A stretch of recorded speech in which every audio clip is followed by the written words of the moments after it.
American కంపెనీలు ట్రంప్కు shock ఇస్తున్నాయి. Immigration పాలసీలను కఠినతరం చేస్తున్న సమయంలో భారతీయులను సీఈఓలుగా నియమిస్తూ ఉన్నాయి.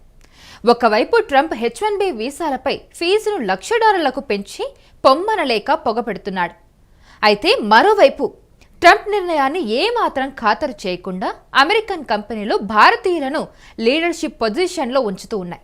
తాజాగా టీ-మొబైల్ మరియు మాల్సోన్ కూర్స్ కంపెనీలు భారతీయులను సీఈఓలుగా నియమించాయి. మేక్ అమెరికా గ్రేట్ అగైన్ అంటూ ఎన్నికల ముందు నినాదాలు చేసిన ట్రంప్ రెండోసారి అధికారంలోకి వచ్చినప్పటి నుండి ఎవరు ఊహించని నిర్ణయాలు తీసుకుంటూ గందరగోళం సృష్టిస్తూ ఉన్నారు. తాజాగా అమెరికన్ల ఉద్యోగాలను రక్షించడానికంటూ ట్రంప్ తీసుకున్న నిర్ణయం అయితే భారతీయుల్లో కలకలం సృష్టించిందని చెప్పొచ్చు. H-1B వీసాలపై కఠిన నిబంధనలను ప్రవేశపెట్టడంతో ఐటీ రంగంలో పనిచేసే భారతీయులపై తీవ్ర ప్రభావం పడుతుంది. గతంలో $215 ఉన్న H-1B వీసా రుసుమును ఎవరూ ఊహించని విధంగా $1,00,000 ట్రంప్ పెంచేశారు. ఇకపై కొత్తగా H-1B వీసాలకు దరఖాస్తు చేసుకునేవారు $1,00,000 ఫీజుగా చెల్లించాల్సి రావడంతో భారతీయులు అమెరికాలో పనిచేసే అవకాశాలు సన్నగిల్లే అవకాశాలున్నాయి. అమెరికాలో పనిచేసే భారతీయ నిపుణుల వార్షిక వేతనం $60,000 నుంచి $1,40,000 లోపు ఉంటుంది. కానీ $1,00,000 రుసుముగా చెల్లించడం సాధ్యం కాకపోవచ్చు. ట్రంప్ తీసుకున్న ఈ నిర్ణయం ఐటీ రంగంలో ఆందోళన సృష్టించింది. H-1B వీసాలు కలకలం సృష్టిస్తున్న నేపథ్యంలో సెప్టెంబర్ 22న 2025 రెండు దిగ్గజ అమెరికన్ కంపెనీలైన టీ-మొబైల్, మాల్సోన్ కూర్స్లు భారతీయులైన శ్రీనివాసన్ గోపాలన్ అలాగే రాహుల్ గోయల్ను సీఈఓలుగా నియమిస్తూ నిర్ణయం తీసుకున్నాయి. ట్రంప్ ఇమిగ్రేషన్ పాలసీలను కఠినతరం చేస్తున్న దశలో అమెరికన్ కంపెనీలు భారతీయులను సీఈఓలుగా నియమించుకోవడం చర్చనీయాంశంగా మారింది.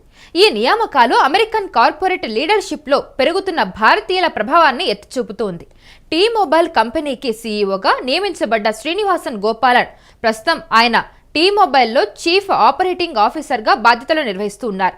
హిందుస్థాన్ యూనిలివర్లో మేనేజింగ్ ట్రైనీగా మొదలైన ఆయన కెరియర్ అప్రతిహతంగా సాగిపోయింది. క్యాపిటల్ వన్, టీ-మొబైల్, వొడాఫోన్ వంటి కంపెనీల్లో కీలక పదవులు చేపట్టారు.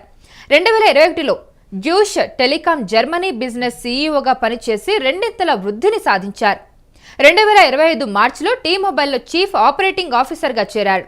సెప్టెంబర్ 22, 2025 టీ-మొబైల్ గోపాలన్ను సీఈఓగా నియమించింది. అలాగే మాల్సోన్ కూర్స్లో రాహుల్ గోయల్ గత 24 సంవత్సరాలుగా పనిచేస్తూ ఉన్నాడు.